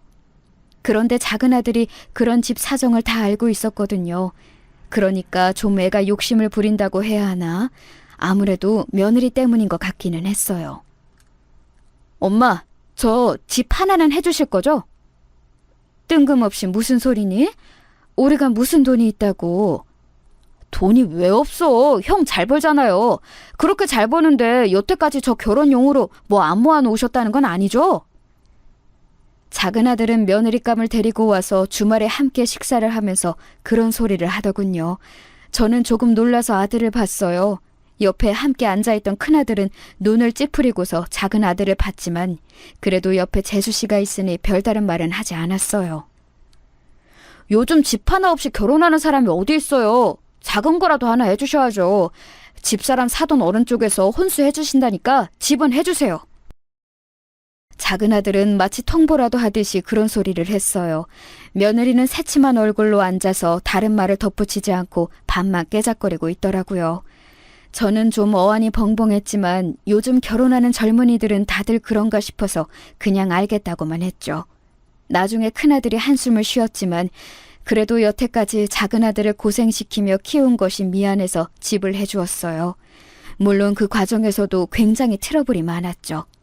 작은 아들은 역세권에 있는 신축 아파트를 원했지만 저희는 그렇게까지 해줄 만한 여력은 전혀 없었어요. 수도권에 있는 작디 작은 빌라 하나를 해주는 것도 허리가 휠 정도였죠. 큰아들은 더 일을 늘려야 했고 저도 부업에 손을 대야 했고요. 작은 아들과 며느리는 일단 집을 받고서는 고맙다며 인사는 했지만 그렇게 크게 기뻐하거나 하지 않았어요. 그것 자체가 너무 속이 상하기도 했죠. 내가 아무리 노력해도 저 아이들한테는 별게 아니구나 싶었어요. 솔직히 말하면 사는 내내 이런 식이었어요. 작은 아들은 결혼한 이후에도 집에서 틈만 나면 돈을 가져가려고 했었죠. 며느리는 결혼하자마자 회사에서 일하는 걸 그만뒀고요. 아들 역시도 겨우 10명도 되지 않는 직원이 있는 작은 회사가 마음에 들지 않았던지 다닌 지 10년을 채우지 못하고서 그만두었어요. 하기사 그 정도면 많이 다니기는 했는데 이직을 잘했다면 모르지만 아예 그만두고서 자기 사업을 하고 싶다고 하더라고요. 그때 나이 30이 넘었을 때였으니 뭐 엄마라고 제가 하지 말라고 말릴 수 있는 나이도 아니었고 당연히 알아서 하겠거니 했어요. 그런데 그게 그렇지가 않더군요. 사업이 잘 되었으면 모르는데 잘 안 되니까 집에서 돈을 야금야금 가져갔어요. 큰아들이 돈을 열심히 벌고 저는 젊은 시절에 구두쇠처럼 살던 기질이 남아있어서 돈을 정말 많이 아껴서 잘 모았거든요. 그러니 집에 그렇게 돈이 없지는 않았는데 작은 아들은 시시때때로 와서 돈을 달라고 했었어요. 큰아들은 못마땅한 얼굴이었지만 작은 아들의 딱한 사정을 듣고서는 한숨을 쉬면서 돈을 내줄 때가 많았죠. 아마 제가 작은 아들이 안 되었어서 큰아들한테 부탁해서 더 그랬을지도 몰라요. 형제간의 우애가 돈보다 중요하다고 저는 그때는 그렇게 생각했었죠. 그런데 결정적으로 사이가 틀어졌던 건이 생겼어요. 저희 집에 밭이 조금 있었는데 사실 거기가 굉장히 쓸모없는 땅이었거든요. 그런데 지역이 개발되면서 그쪽에 마트가 들어섰고 거기서 돈이 좀 생겼어요. 그렇다고 해서 막 엄청나게 받은 건 아니고 적절한 값에 판 그 정도였죠. 그런데 이걸 작은 아들 부부가 안 거예요. 며느리가 전화가 와서 저한테 거의 따지자시피 말하더군요. 아니 어머님, 땅을 파셨으면 파셨다고 저희한테 말씀하셨어야죠. 아니, 판지 얼마 되지도 않았다. 너희 오면 이야기하려고 했지. 아주버님이 말씀 안 해주셨으면 아예 모를 뻔했잖아요. 세상에, 그거 돈 저희 얼마 주실 거예요? 순간 말문이 막히더군요. 큰아들이 작은아들하고 통화하면서 무심결에 그런 일이 있었다. 한번 집에 와서 밥 먹고 가라. 이런 식으로 말을 했는데 그걸 듣고서는 벼락같이 저한테 전화해서 땅 팔았으면 돈 내놓으라는 식으로 말을 하는 거였어요. 그때까지는 그래, 어차피 나 죽으면 너희한테 절반 갈 돈인데 뭐 어떠니 싶었지만 그 전화를 받고서 며느리 따지는 소리를 듣는 순간 화가 치밀더군요. 사실 그때까지 꽤 오랜 시간 동안 작은아들 내외한테서 받은 스트레스가 어마어마했거든요. 무슨 일만 생기면 돈 달라, 재산 뭐 없느냐, 다른 부모들은 어떻다더라. 너무 많은 투정을 부려대서 저는 제가 부모가 아니라 무슨 빚쟁이인 줄 알고 살았어요. 그런데 정말 이렇게 부모한테 대놓고 당연하게 돈 갈라서 내놔라 하는 건 아니잖아요. 너희한테 줄 돈 없다. 제가 딱 잘라 말하니까 순간 며느리가 전화 저쪽에서 조용해지더라고요. 뭐라고요, 어머니? 잠시만. 뭔가 제가 잘못 들은 것 잘 들었어. 이젠 너희한테 돈 안 줄 거다. 내가 무슨 빚쟁이니? 어머니? 너희가 지금까지 가져간 돈만 해도 아파트 2채는 사고도 남았겠다. 대체 무슨 생각으로 나한테 계속 너희한테 돈을 내달라고 요구하는 거니? 심지어 내 돈도 아니야. 너희 아주버니가 벌어오는 돈인데 대체 정신이 있는 거니 없는 거니? 저는 며느리한테 전화로 마구 쏘아붙였어요. 제가 며느리한테 말을 험하게 한 것은 그때가 처음이라 그런지 며느리는 당황해서 제대로 대답을 못하더군요. 그동안 저희 집에서 가져간 돈을 하나씩 꼽아보면서 대체 무슨 빚쟁이냐고 소리를 지르고 전화를 끊어버렸죠. 화가 나서 씩씩거리고 있는데 그때 집에서 쉬고 있던 큰아들이 제 전화 소리를 듣고 방에 와서 무슨 일이냐고 궁금해하며 묻더군요. 그래서 저는 큰아들을 붙들고 조금 속 이야기를 했어요. 저는 나름대로 작은아들도 너무 예뻐하면서 키웠고 애도 나쁘지 않게 자라났다고 생각했는데 결혼하고서 대체 왜 저렇게 되었는지 알 수가 없었거든요. 큰아들은 복잡한 얼굴을 하고서 저를 위로하고 있었죠. 사실 저도 정말 한계였는데 그동안 엄마 봐서 걔한테 돈 주고 있었던 거였거든요. 엄마 모르게 뒤로도 저한테 더 달라고 한 적도 있었어요. 뭐? 정말 미쳤구나. 그걸 또 더 줬어? 예, 뭐 사후 위험하다고 어쩌고 하는데 뭐 별수가 있나요. 하지만 이제는 주지 않으려고요. 그래, 나도 이제 한계다. 어쩌면 저렇게 뻔뻔할 수가 있니? 작은아들은 그날 저녁 전화가 와서 대체 왜 그러냐고 평소와 뭐가 다르냐고 한참이나 투덜대더군요. 사실 걔 입장에서야 황당할 수 있죠. 평소처럼 자기 쪼들린다고 내놓으라고 한 것뿐인데 갑자기 엄마와 형이 돌아서서 화를 내고 있으니까요. 그동안 쌓인 게 얼마큼인지를 아예 모르는 눈치더라고요. 하지만 저희는 계속 차갑게 대했고 그 이후로 그래도 저한테 사근사근하게 대하던 며느리의 태도도 완전히 달라졌어요. 작은아들 역시 마찬가지였죠. 처음에는 그래도 저하고 대화를 해서 마음을 돌려보려고 하는 게 느껴졌지만 그거 자체가 좀 소름이 돋더라고요. 한번 마음이 돌아서니까 아예 이제 돈 관련된 이야기를 꺼내면 네가 그러면 그렇지 하는 마음으로 보게 되었어요. 그렇게 완전히 서로 마음이 돌아선 채로 살았어요. 뭐 이렇게 간단하게 이야기를 줄이는 거지만 진짜 많은 일들이 있었거든요. 내가 정말 부모가 맞나 싶을 정도로 작은 아들 부부 태도가 달라지더군요. 아예 재산을 나눠줄 생각이 없어 보이니까 작은 아들은 고향에 내려오지도 않았고 며느리도 저를 안 볼 기세로 모른 척했죠. 가끔 전화통화나 하는 게 전부였어요. 그나마 전화통화 자체도 기분 좋게 끝나는 경우가 거의 없었고요. 그런데 이제 작은아들 부부한테서 손자 둘을 봤거든요. 다른 건 몰라도 손자들은 보고 싶잖아요. 그것 때문에 세월이 지나면서 제가 가끔 약해졌죠. 큰아들은 여전히 강경하게 작은아들 가족하고 담을 쌓고 살았지만 간혹 제가 정말 너무 견딜 수가 없이 손자들을 보고 싶을 때가 있었어요. 큰아들은 결혼을 하지 않고 혼자 살았기 때문에 저한테 더 신경 쓰고 다정하게 대해줄 수 있었지만 손자에 대한 그리움은 늘 있었죠. 큰 손자가 20살이 되어서 대학에 들어갔다는 소식을 듣고서는 제가 용돈과 대학 1년 등록금 명목으로 좀 큰 돈을 송금하기도 했어요. 돈을 받고 나니까 갑자기 작은 아들한테 아주 상냥한 목소리로 전화가 와서 돈 잘 받았다면서 손자를 바꿔주더군요. 손자는 아직 갓 20이라 그런지 순진한 목소리로 할머니 보고 싶다고 등록금하고 용돈 감사하다고 인사를 했어요. 제 아비 어미와는 다르게 예의 바르고 참 좋은 애였죠. 제 큰아버지를 닮았나 싶게 외모도 그렇고 성격도 그렇고 참 바른 애였어요. 그래서 그때부터 고민이 시작되었죠. 작은 아들 내외하고 좀 멀어져 있으면서 그래도 그 애들도 제 자식인데 싶은 마음이 들었고 무엇보다 손자 둘이 제일 마음에 걸렸어요. 얼핏 들으니 애들 등록금을 학자금 대출로 막아야 한다고 며느리가 투덜거리더라고요.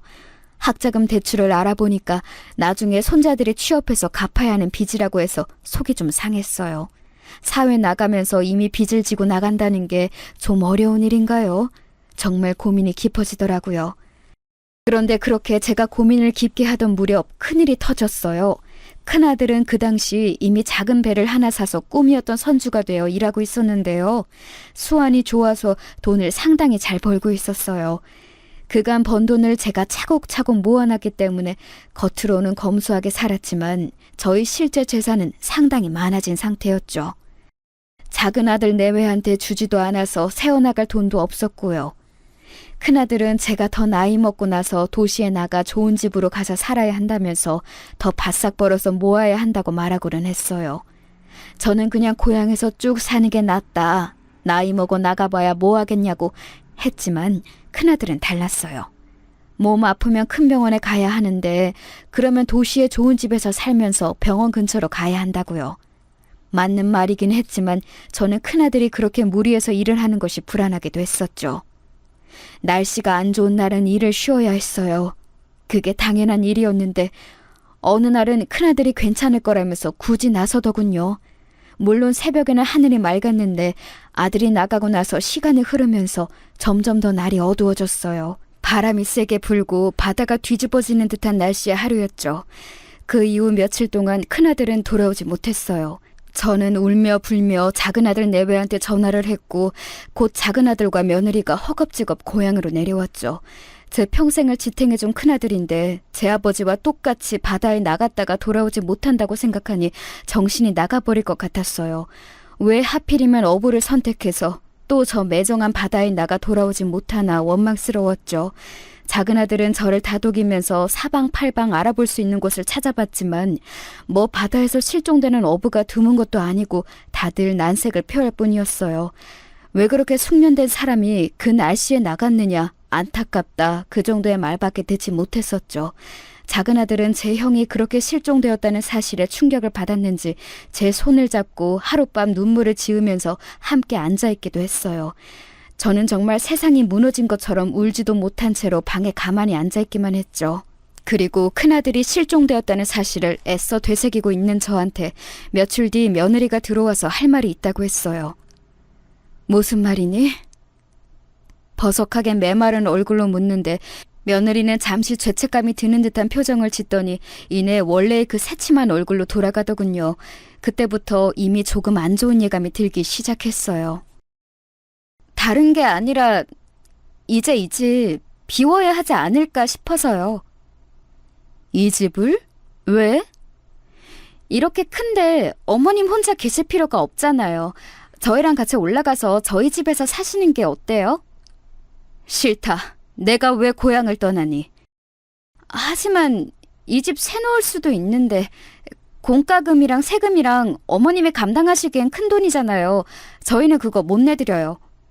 며느리가 딱 잘라 말했어요. 저는 말문이 막히더군요. 사실 지금 사는 집이 중간에 한번 이사를 해서 제법 크고 좋은 단독주택이었어요. 마당도 넓고요. 큰아들이 워낙 부지런했기 때문에 바닷일을 하면서도 마당을 너무너무 잘 가꿔 놓았고 그 덕분에 예쁜 조경을 감상할 수 있었죠. 그런데 제법 크기가 컸기 때문에 세금도 상당히 나가고 정원에 들어가는 물값이나 집안 전체에 들어가는 돈이 상당히 크다고 알고 있었어요. 큰아들이 있을 때는 돈 문제를 전부 큰아들이 처리했기 때문에 제가 정확하게는 몰랐지만 말이에요.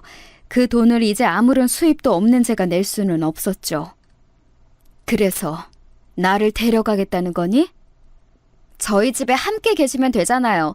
목돈 야금야금 갉아먹으면서 생활비하고 이런저런 돈으로 쓰느니 차라리 저희가 모시면 얼마든지 돈 아낄 수 있고. 며느리가 그렇게 말하는데 그것도 그렇겠다 싶기는 했어요.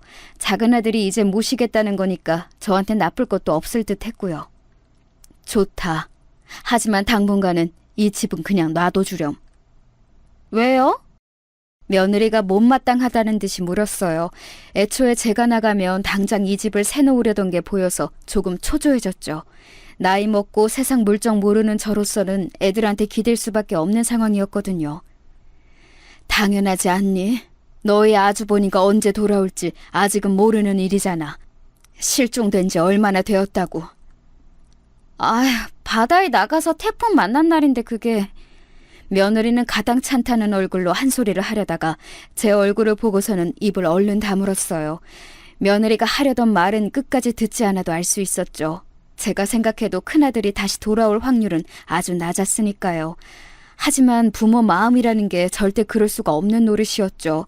그래서 저는 작은아들 내외를 따라서 서울로 올라왔어요. 일단 큰아들이 실종되었으니 제가 정신을 제대로 차릴 수가 없어서 옆에서 도와줄 사람이 필요해 어쩔 수 없는 선택이기도 했었죠. 그런데 작은 아들네 와보니까 이건 도저히 머물 수 있는 환경이 아니더군요. 저와 큰아들이 지원해준 돈은 대체 어디로 갔는지 알 수가 없었어요. 작은 아파트, 그것도 정말 너무 오래되어서 녹물이 나올 정도로 낡은 아파트에 살더군요. 그 사이에 작은 아들네에 이사 온 후 한 번도 안아본 것이 어미로서도 불찰이기는 하지만 그래도 좀 심했어요. 방은 3개인데 이미 다 큰 손자들 둘이 한 방을 쓰고 하나는 안방, 하나는 창고방으로 쓰다가 그 창고방을 대충 치워놓고 저한테 들어가라고 하더라고요. 일단 들어가라니 들어가기는 했는데 침대도 아니고 이부자리를 폈다 개키면서 써야 했어요. 저는 이미 다리가 불편한 상태였기 때문에 바닥에 앉기가 힘들었는데도요. 방이 너무 좁아서 의자고 침대고 놓을 공간이 안 나오기도 했어요. 그렇다고 해도 간이 침대라도 하나 들여놔줄 수 있는 거 아닌가요? 그래서 저는 작은 아들하고 며느리한테 며칠 뒤에 침대 이야기를 했어요. 나 다리가 불편해서 더는 바닥에서 못 자겠구나. 자고 일어날 때 다리가 너무 아파. 작은 침대라도 하나 들여놔주렴. 침대요? 아, 침대가 요새 얼마나 비싼데요. 뭐 100만 원 돈도 안 하잖니. 그 정도면. 무슨 말씀이세요? 지금 애 등록금 대려면 돈 모자란데. 학자금 대출한다고 하지 않았니? 그러니까 돈이 모자라서 대출하는 거잖아요. 엄마도 참. 작은 아들은 투덜거리면서 노골적으로 저를 못마땅해하고 있었어요. 며느리도 고개를 돌리고 저를 외면하고는 있었지만 마찬가지였죠. 저는 좀 충격적이어서 가만히 입을 다물었어요. 큰아들이 없는 제 위치가 어느 정도인지를 새삼스럽게 알게 되는 듯한 기분이었거든요. 제가 그 말을 하고도 며칠 뒤까지 아무런 이야기가 없었어요. 그래도 다리가 너무 불편해서 이거 침대나 의자가 없으면 생활하다가 다리 관절이 완전히 나빠질 것 같은 기분이 들었죠. 말하기가 한층 조심스러워졌지만 저는 할 수 없이 다시 한번 작은 아들을 불러서 같은 이야기를 했어요. 또 같은 이야기에서 미안하다만 내가 정말 다리가 너무 불편하구나.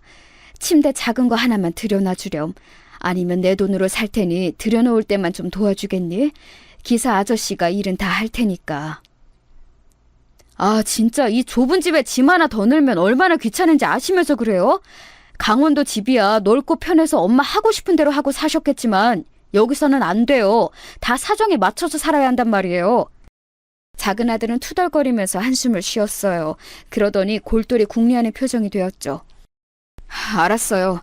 그럼 어떻게든 제가 엄마 편하게 뭔가 술을 마련해 볼게요. 아, 그래 줄래?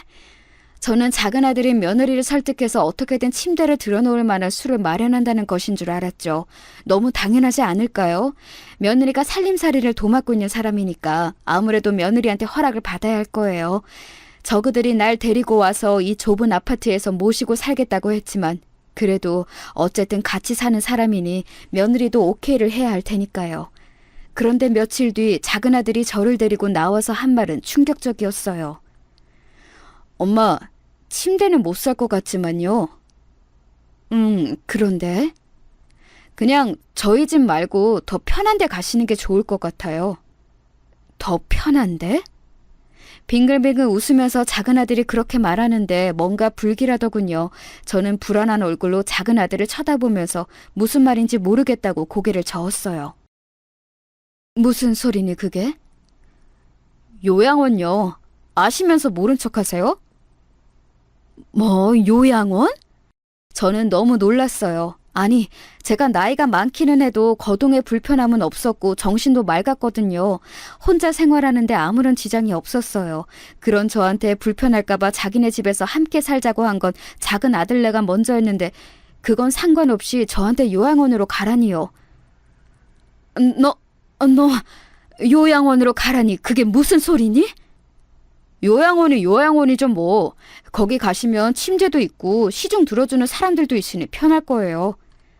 그게 무슨 소리야. 거기는 죽을 날 받아놓고 거동 못하는 노인네들이 가는 곳이다. 난 멀쩡해. 절대 안 간다.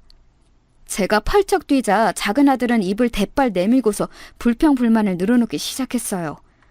아니 거기가 뭐 어때서 그러세요? 사실 어르신들이 가는 곳 맞고 그래서 더 편할 텐데요. 난 거동 혼자 살 수 있다니까.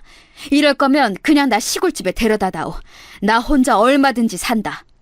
형 없이 엄마 혼자 어떻게 살아요? 엄마도 뭐 이제 살 날 얼마 안 남은 거 맞지 뭘. 요양원 들어가서 여생 보내시면 조용하고 좋잖아요. 뭐? 너 그게 엄마한테 할 소리냐? 대놓고 살 날 얼마 안 남은 사람 취급을 하는데 어이가 없고 기가 막히더군요. 작은 아들이 속을 썩이기는 했지만 그래도 정말 온 성을 다해 길렀고 성인이 된 이후에도 제 사정에는 나름대로 애를 써가면서 뒷바라지를 해주려고 노력했어요. 그런데 이제 와서 형이 없다고 저를 이런 식으로 취급하다뇨. 너 엄마를 요양원으로 보내고 뭘 어쩌려고 그러는 거니 대체? 아니 엄마 뭘 어쩐다고 그래. 어차피 내가 엄마 아들인데 뭘 하겠어요. 내가 그걸 모르겠어서 그런다. 대체 무슨 생각이야? 제가 화를 내자 작은 아들은 일단 자리를 모면하자는 생각인 듯이 말을 이리저리 돌렸어요. 나는 이제 너 못 믿겠다. 대체 뭘 하려는 거니? 생각이 있는 거야? 아이고 정말 너무 과하게 걱정하시네.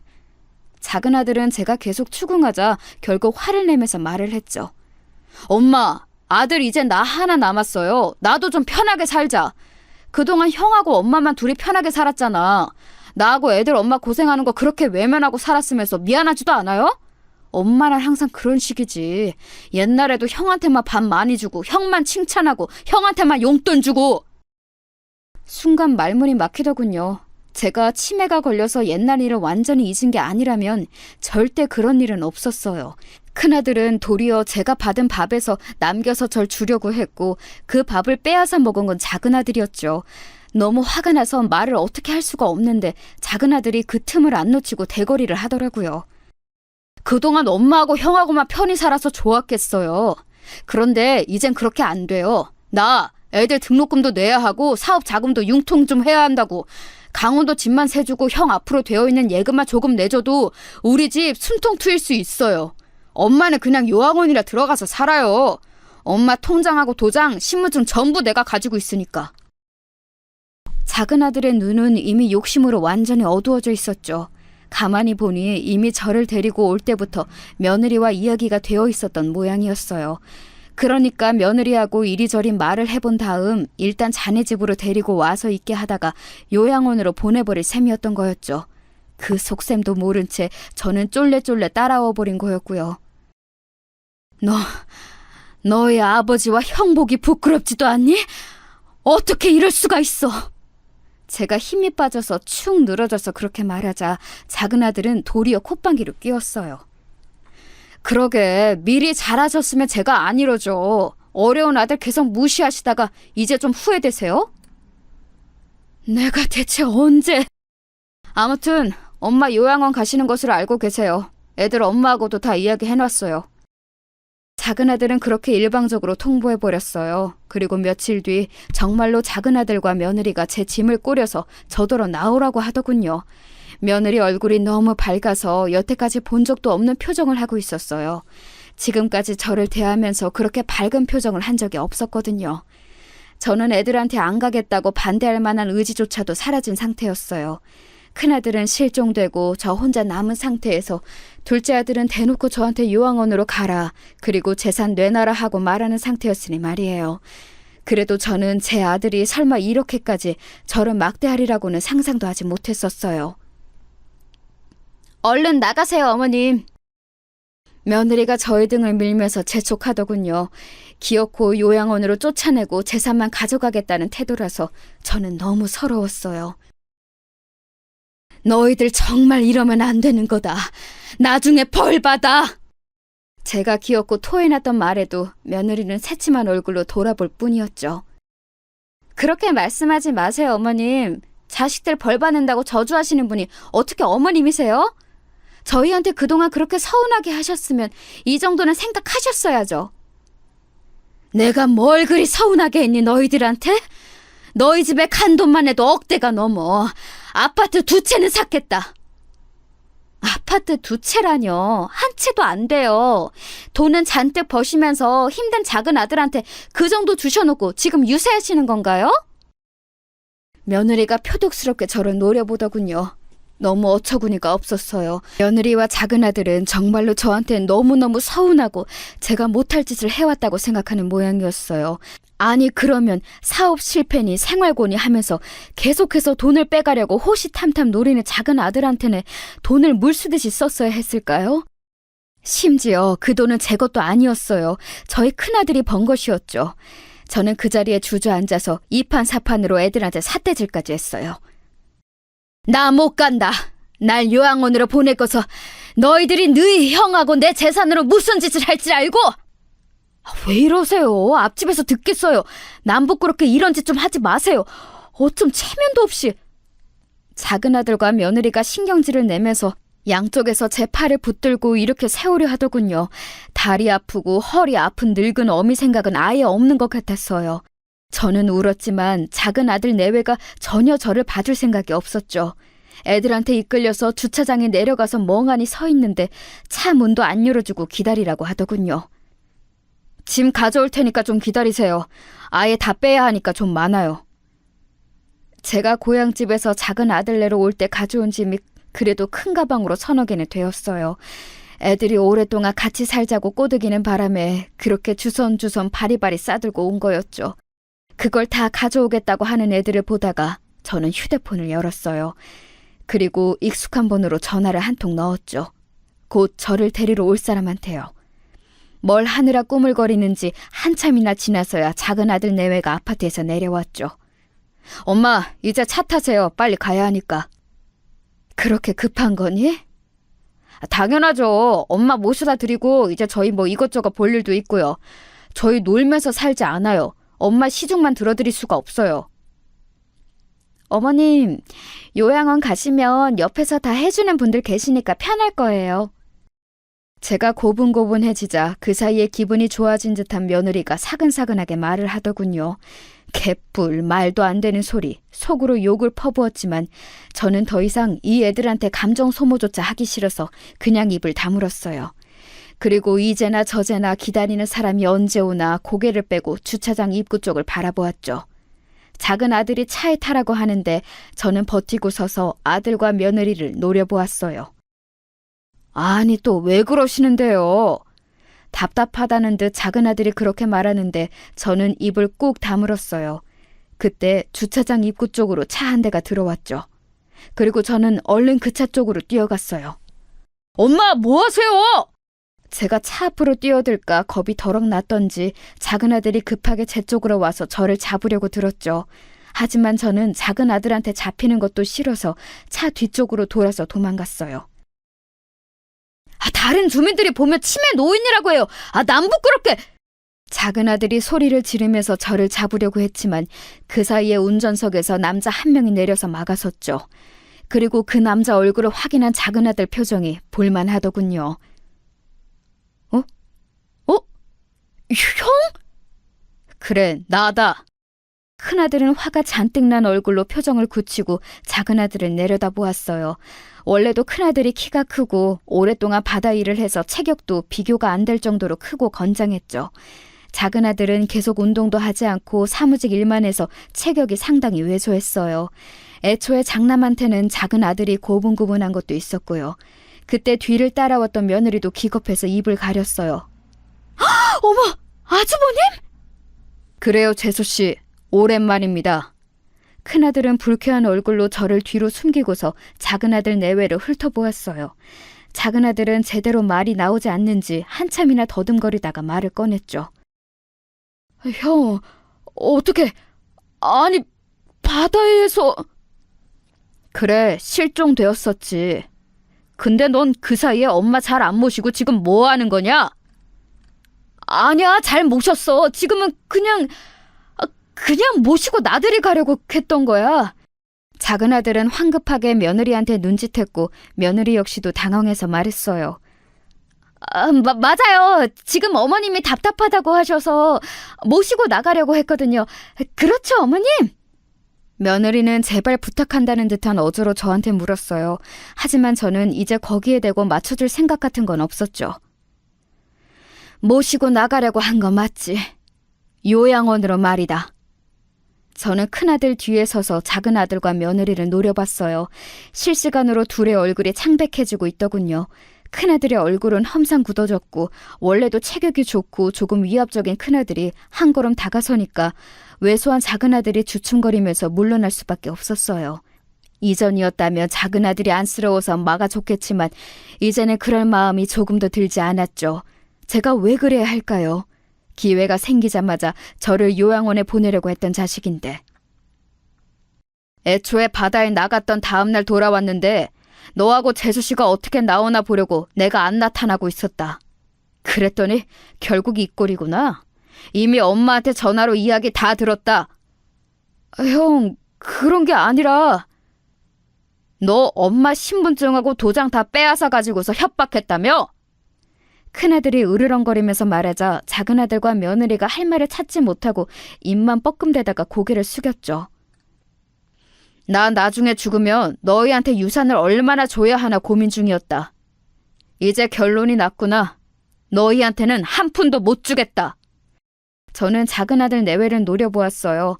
뭔가 말을 하려고 했지만 앞에 큰아들이 있으니 제멋대로 뻗대지도 못하더군요. 게다가 자기네들이 한 짓이 너무 만천하에 까발려졌으니까요. 결국 큰아들이 요구해서 그 자리에서 제 신분증과 통장, 도장을 다시 돌려받았어요. 큰아들은 딱 버티고 작은 아들네 차 앞에 서서 꼼짝도 못하게 하겠다고 만약 필요하다면 이 아파트 주차장 입구 차로 막아버리고 니네 집 호수 대겠다고 노모를 요양원에 보내고 재산 갈취하려 한 거 동네방네 떠들겠다고 하면서 협박을 했죠. 큰아들은 정말 착한 애였지만 한다면 하는 성격이었기 때문에 작은아들은 벌벌 떨면서 제 신분증과 도장을 내놓을 수밖에 없었어요. 작은아들은 못된 신보에 비해서 간이 정말로 작았거든요. 이 아파트에서 대놓고 노모를 버리려고 했다는 소문이 들리면 꽤나 얼굴 두고 다니기 민망해질 테니까요. 큰아들은 한치의 양보도 없이 작은아들을 몰아붙였는데 그걸 보는 제가 어찌나 속이 시원하던지 제 짐까지 전부 다 큰아들 차로 옮기고서 저는 큰아들 차에 탄 채로 한숨을 쉬었어요. 작은아들과 며느리 얼굴 두 번 볼 것도 없이 큰아들이 곧장 출발했죠. 큰아들은 얼굴이 딱딱하게 굳은 채로 한참이나 말이 없었고 저 역시도 말을 할 기분이 아니었죠. 고생하셨어요, 엄마. 시간이 한참 지난 뒤에 큰아들이 그렇게 말하는데 눈물이 팍 터지더라고요. 예, 사실 큰아들이 바다에 나갔다가 위험한 상황을 만나기는 했었지만 그 다음날 잘 돌아왔어요. 저한테도 연락을 해주어서 사실 마음을 놓고 있었죠.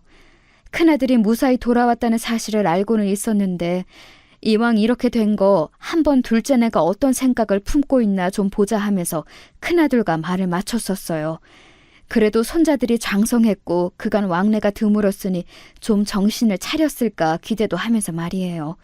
세월이 지나면 철이 없던 사람도 철이 들게 마련이잖아요. 하지만 결과적으로는 전혀 변함이 없고 도리어 악화만 된 상태였던 거죠. 됐다. 원래도 없는 셈 쳤으니 이제 완전히 없어졌다고 생각하련다. 저는 눈물을 닦으면서 고개를 절레절레 흔들었어요. 작은 아들도 내 배 아파 낳은 자식이니 어찌 안 아깝겠냐면서도 그래도 저한테는 장남이 있었으니까요. 원래도 괘씸하다 생각하고 있었으니 이제와 달라질 것도 없었어요. 그저 아까운 것은 손자들 뿐이었죠. 손자들은 애들이 정말 착하고 저를 좋아해줬거든요. 제가 조금 도와주면 학자금 정도는 걱정 없을 수 있겠죠. 하지만 그 애들의 복이 거기까지겠거니 생각하면서 잊어야만 했어요. 어차피 손자들의 부모는 제가 아니고 작은 아들 내외였으니까요. 그 이후에 저는 다시 강원도로 돌아와서 고향집에서 큰아들과 함께 살아가고 있답니다. 사실 작은 아들은 아예 버렸다 생각하고 있으니 큰아들한테 며느리가 늦게라도 들어오기를 기대하며 살고 있어요. 하지만 장남은 결혼 생각이 별로 없고 저한테만 지긋정성이네요.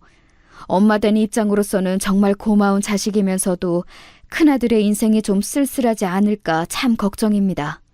하나 있는 동생이라는 놈도 그런 식으로 떨궈 내버렸으니 말이에요. 제가 작은 아들을 제 인생에서 내쫓은 것은 이런 사정이었습니다. 이제 가능한 작은 아들한테 상속을 안 할 수 있는 방법을 찾고 있어요. 유류분도 받아가지 못하게 하고 싶네요. 어떻게든 생전에 먼저 증여하든지 기탁을 하든지 해서라도 작은 아들 놈이 아무것도 받지 못하게 하려고 해요. 작은 놈이 사람답게만 굴었어도 이 짓은 안 했을 거라 생각되어서 서럽네요. 그래도 자식 농사 하나는 성공했으니 제 인생 절반은 성공이라 생각하고 살렵니다. 제 이야기는 여기까지입니다.